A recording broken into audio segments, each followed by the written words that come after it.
Hello friends, welcome back to my channel. బజ్జీలు వేయాలని అంటే మనకి మామూలు మిరపకాయలతో మాత్రం మనం బజ్జీలు వేయలేము.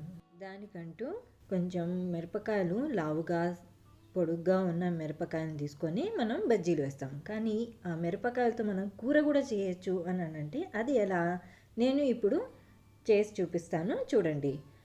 ఫస్ట్ బాండీ పెట్టేసి 2 టేబుల్ స్పూన్ నువ్వులు నూనె లేకుండా వేయించి గ్రైండర్లో వేసాను. 4 టేబుల్ స్పూన్ తురుముకున్న కొబ్బరి వేసాను. 1 టేబుల్ స్పూన్ బజ్జీ మిర్చిని చిన్న ముక్కలుగా కట్ చేసుకొని గ్రైండర్లో వేసి ఇంకొంచెం నీళ్లు కూడా వేసి గ్రేవీ లాగా చేసి గ్రైండ్ చేశాను. ఇప్పుడు బాండీలో నూనె వేసేసి పోపులోకి ఆవాలు జీలకర్ర వేసాను. ఇప్పుడు 250 గ్రాముల బజ్జీ మిర్చిని తీసుకొని చిన్నగా కట్ చేసుకొని నేను ఆ పోపులోకి వేసేసి ఉప్పు పసుపు కూడా వేసేసి కొన్ని నిమిషాల కోసం ఉడికించడానికి పెట్టాను.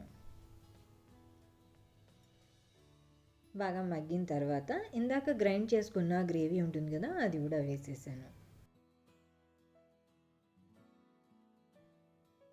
1 ఇంచ్ బెల్లం ముక్కను కూడా వేస్తున్నాను. మీకు కావాలంటే ఇంకొంచెం ఎక్కువ కూడా వేసుకోవచ్చు, అది మీ టేస్ట్ బట్టి. ఆ తర్వాత 2 టేబుల్ స్పూన్ చింతపండు రసం కూడా వేసేసి కలిపేసాను.